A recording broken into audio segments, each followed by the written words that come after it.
সাথেই তোমরা তোমাদের সন্তানাদিদেরকে তোমরা বিবাহ করিয়ে দাও। ফাইদা বালাগা, যখন বালাগ হবে, ফালিয়াতাযাওয়াজহু, তখন তাদেরকে বিবাহ করিয়ে দাও। ফাইন বালাগা ওয়া লাম ইউযাওয়াজ, যদি বালক হওয়ার পরেও শরীয়তের যথাযথ কারণ ছাড়া যদি তোমরা তোমাদের সন্তানদেরকে বিবাহ না করাও, ফাইন বালাগা, বালক হওয়ার পরেও ওয়া লাম ইউযাওয়াজহু, তাদেরকে বিবাহ সম্পাদন করে দাও নাই, বিবাহ করিয়ে দাও নাই, ফাআসাবা ইসমান, আর এই সময় সে যদি কোনো গুনাহ করেই বসে, এই সময় সে যদি কোনো গুনাহের কাজে লিপ্ত হয়, কোনো গুনাহের কাজ সংগঠিত তার দ্বারা হয়, ফাইন্নামা ইসমুহু আলা আবিহি, তখন এই সন্তান যেই গুনাহ, জিনা, ব্যভিচারে, অপকর্মে লিপ্ত হয়েছে, এই গুনার ভার আপনি পিতা হিসাবে আপনার উপর বর্তাবে, আপনার কাঁধে ঝুলিয়ে দেওয়া হবে। এটা যদি আমরা দেখি, ফুকাহে কেরাম বলেন বিবাহের এটা কোনো নির্দিষ্ট সময় সীমা রেখা নেই, যে কোনো সময় চাইলে মানুষ বিবাহ করতে পারে।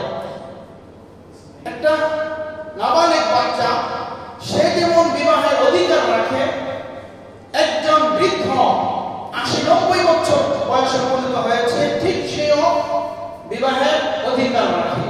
তাহলে শিশুকাল থেকে একবারে বৃদ্ধ পর্যন্ত যে কোনো সময় মানুষ বিবাহ করতে পারে।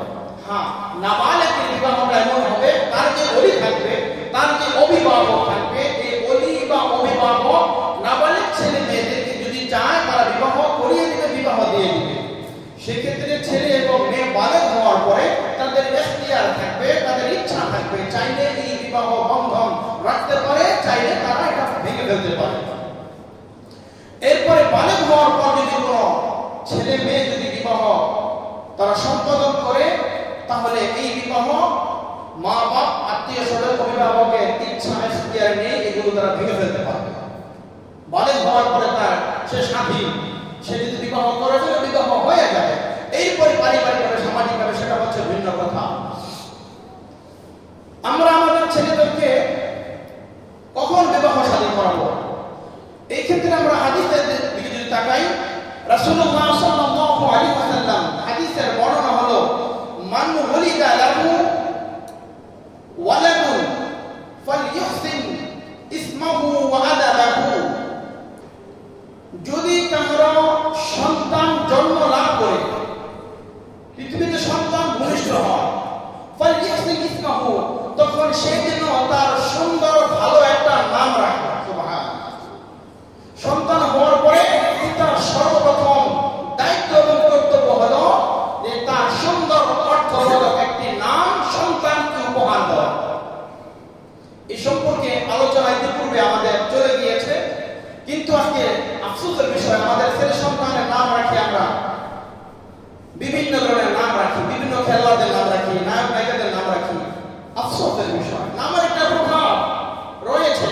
ইতিপূর্বে আপনাদের খেদমতে আলোচনা করেছিলাম, আজকে সময় ওই দিকে আলোচনা করার অনুমতি দিচ্ছে না। এগুলো বলতেছিলাম, বাবার প্রথম দায়িত্ব কর্তব্য হলো সন্তানের সুন্দর একটি অর্থবোধক নাম রাখা, ও আদাবাহু, এবং সন্তানকে উত্তম শিষ্টাচার, আদব কায়দা, তাকে শিক্ষা প্রদান করা।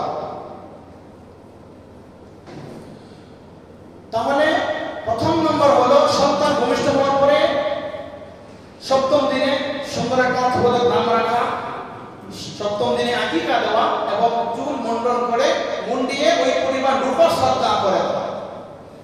দ্বিতীয় নম্বর আদব কায়দা শিষ্টাচার শিক্ষা দেওয়া। তৃতীয় নম্বর যেটা আমার আজকের উদ্দেশ্য, যেটা আমার মাকসাদ, আল্লাহ রাসূল ফাইদা বালাগা ফালিয়াতাযাওয়াজহু, যখন তোমার সন্তান বালেগ হয়ে যাবে, বালেগ হওয়ার সাথে সাথেই তোমরা তোমাদের সন্তানাদিদেরকে তোমরা বিবাহ করিয়ে দাও। ফাইদা বালাগা, যখন বালেগ হবে, ফালিয়াতাযাওয়াজহু, তখন তাদেরকে বিবাহ করিয়ে দাও। ফাইন বালাগা ওয়া লাম ইউযাওয়াজ,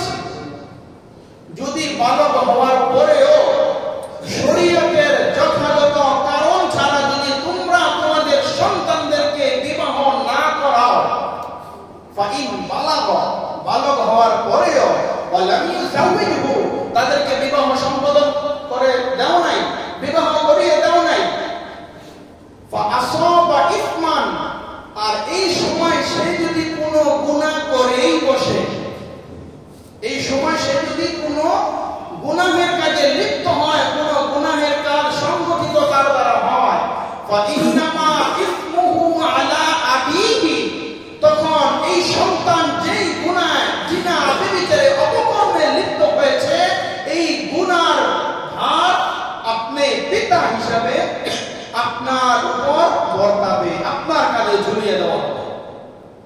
তাহলে কত কঠিন কথা। ফাইন্নামা ইসমুহু আলা আবিহি, সন্তান যদি গুনাহ করে তখন এই গুনাহের বোঝা, এই গুনাহের একটা অংশ, ওই পরিমাণ গুনাহ বাবার কাঁধে ঝুলিয়ে দেওয়া হবে। এখন প্রশ্ন হলো, আমাদের সন্তান, এটা তো বললাম সন্তানাদির ক্ষেত্রে,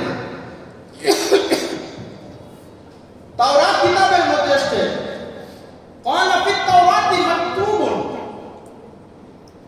আল্লাহ রাসূল সাল্লাল্লাহু আলাইহি ওয়াসাল্লামের অন্য হাদিসের বর্ণনার মধ্যে পাওয়া যায়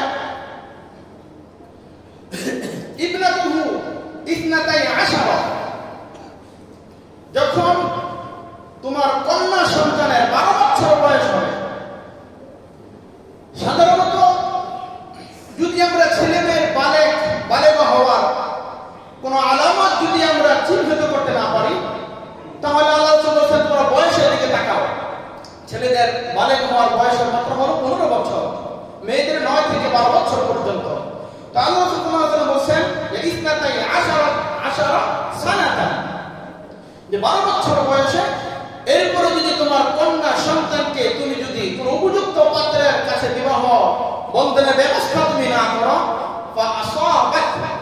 ইসমান, তাহলে ওই মেয়ে যত গুনাহ করবে, যত অপকর্ম করবে, যত বয়ফ্রেন্ড নিয়ে ঘোরাফেরা করবে, যত জিনা ব্যভিচারে লিপ্ত হবে, বলে সকল গুনাহ তুমি পিতা হিসাবে তোমার কাঁধে আল্লাহ ঝুলিয়ে দেবে। এখন আমাদের কথা হলো, মেয়েটা পড়াশোনা করতেছে, অনার্স মাস্টার্স শেষ করলো, এমবিএ করবে, বিবিএ করবে, বয়স 25, 30, 32, 35 বছর পর্যন্ত আমাদের কাছে অনেক বিবাহের প্রস্তাব আসতেছে বিভিন্ন জায়গা থেকে, বিভিন্ন সময় আসে। একটা মেয়ে 40 বছর বয়সে সে সামনে আয়েশা হয়ে যায়, 40 বছর বয়সের পরে ওই মেয়ের নিজ বন্ধ হয়, এরপরে শাহওয়াত, যৌবিক চাহিদা তার কোনোই থাকে না, এবং বাচ্চার ধরন ক্ষমতা তেমন একটাই থাকে না। তো 35-38 বছর পর্যন্ত একটা মেয়েকে লেখাপড়া করে, যদি মেয়ে নিজের পায়ে নিজে সুপ্রতিষ্ঠিত হতে চায়, এরপরে বিবাহ বন্ধনে আবদ্ধ হতে চায়, বলে ইসলাম তো আপনাকে এত অধিকার দেয় না। ইসলাম বলছে বালক হওয়ার সাথে সাথেই তোমার কন্যা সন্তানকে তুমি বিবাহ করিয়ে দাও। তোমার ছেলে বিবাহের উপযুক্ত হয়েছে, তোমার সন্তানকে তুমি বিবাহ করিয়ে দাও। হ্যাঁ, তুমি যদি বিবাহ বন্ধনে তাদেরকে আবদ্ধ না করো, ছেলের বয়স 40, 42, 45 বছর হয়ে যাচ্ছে, বিবাহ শাদীর কথা বললে গায়ে আগুন ধরে, বলে এখনো পর্যন্ত শান সম্পূর্ণ হয় নাই, এখনো পর্যন্ত এস্টাবলিশ হয় নাই, অর্থ সম্পদ ভালোভাবে গুছিয়ে নে। বলে এই যে তোমার 40 বছর, তোমার কলিজার টুকরা ছেলে, আদরের দুলাল কন্যা, এই 40 বছর, 42 বছর, 35 বছর পর্যন্ত বিবাহের ক্ষেত্রে তাদেরকে বিলম্ব করতেছ।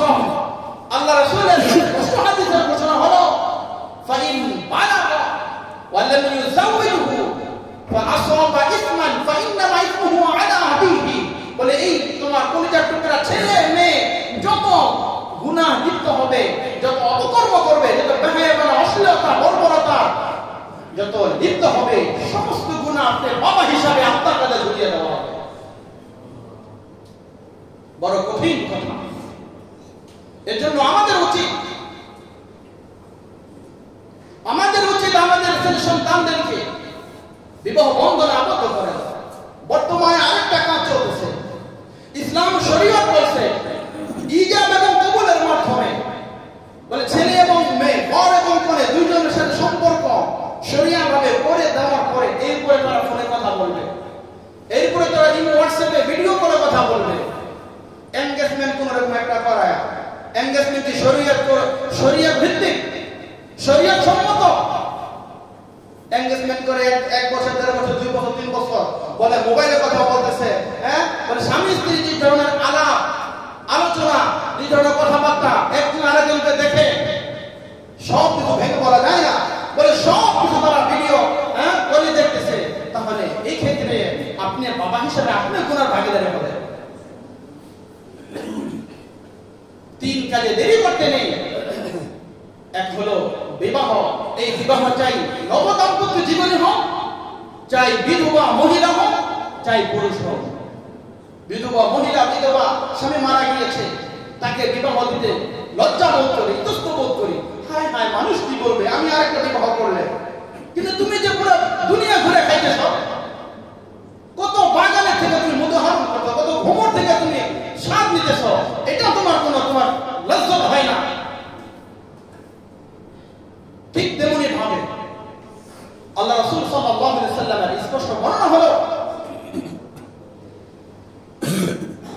যে আল্লাহ তিন ব্যক্তির প্রতি আল্লাহ বড় নারাজ। ইতিপূর্বেই আমি বলেছিলাম, এক ওই বৃদ্ধ, যে বৃদ্ধ অবস্থায় জিনা ব্যভিচার লিপ্ত হয়। যুবকদের কথা কি বলবো, 70-80 বছর বয়স হয়ে গেছে, এরপরও পরকীয়ার জন্য লিপ্ত হয়ে যায়, এরপরও বিভিন্ন আড্ডায় লিপ্ত হয়ে যায়। লাআনাত আপনাদের প্রতি, ওই সকল মানুষের প্রতি লাআনাত যারা বিবাহের পরেও যারা এই ধরনের জিনা ব্যভিচারে লিপ্ত হয়। আল্লাহ স্পষ্ট বলেছেন, তোমার প্রতিবেশীর স্ত্রীর সাথে সম্পর্ক হবে, অবৈধ সম্পর্ক হবে। কিয়ামতের কঠিন ময়দান আল্লাহ যখন মেরাজে গিয়েছিলেন, দেখেছেন একদল নারী, একদল পুরুষ, তাদের চেহারা শুকর এবং কুকুরের চেহারা। নবীজি জিজ্ঞাসা করেন, মাহাদা, এরা কারা? নবীজি জিবরাইল বলে, ইয়া রাসূলুল্লাহ, আপনার ওই সকল উম্মত, ওই সকল নারী পুরুষ যারা বিবাহ করার পরেও এরপরে যারা পরকীয়ায় লিপ্ত হয়েছে, অবৈধ সম্পর্কে যারা জড়িয়েছে। আজকে আমাদের লজ্জা থাকা উচিত। যাই হোক, তো বলতেছিলাম, আমাদের কলিজার টুকরা সন্তান বলে তারা যদিও ছোট চাকরি করে, এটাকে ছোট ভাবে দেখবেন না। আল্লাহ রাসূল সাল্লাল্লাহু আলাইহি ওয়াসাল্লামের স্পষ্ট হাদিসের বর্ণনা, ইয়াকুনু ফুকরা, কোরআনের বর্ণনা, ইয়াকুনু ফুকরা ইউগনিহুমুল্লাহু মিন ফাদলি, সূরা নূর আয়াত নম্বর 32। আল্লাহ বলতেছেন যে এই সকল নারী পুরুষ তারা যদি অসচ্ছল থাকে, বলে আল্লাহ তাআলা বিবাহের বরকতে, আল্লাহ তাআলা ফজল করবে, তাদের রিজিককে আল্লাহ বৃদ্ধি করে দিবেন। সুবহানাল্লাহ। ইয়াকুনু ফুকরা ইউগনিহুমুল্লাহ, বলে ওই আহকামুল হাকিমিন আল্লাহ, তিনি তোমাদেরকে তোমাদের রিজিকের মধ্যে আল্লাহ বরকত দান করবেন। 10,000 টাকা বেতন পাই, 20,000 টাকা বেতন পাই, বিবাহ কিভাবে করব? বলে 50,000, 60,000, 1 লক্ষ টাকা যখন বেতন পাবো, ওই চাকরি যখন পাবো, তখন বিবাহ করব। বলে এই ধরনের মন মানব থেকে ফিরে আসে। আল্লাহু ওয়াসিউন আলীম, আল্লাহ তাআলা এত প্রাচুর্য, এত ধন সম্পদের অধিকারী, বলে তার খাজানায় কম নাই। কিন্তু আমাদের মন হলো সংকীর্ণ, নিজেদেরকে এই শুকনো একটা অজুহাত দেখিয়ে আমরা এই ইসলামের এক শিয়ারের এক অবস্থা থেকে আমরা অনেক দূরে সরে আছি।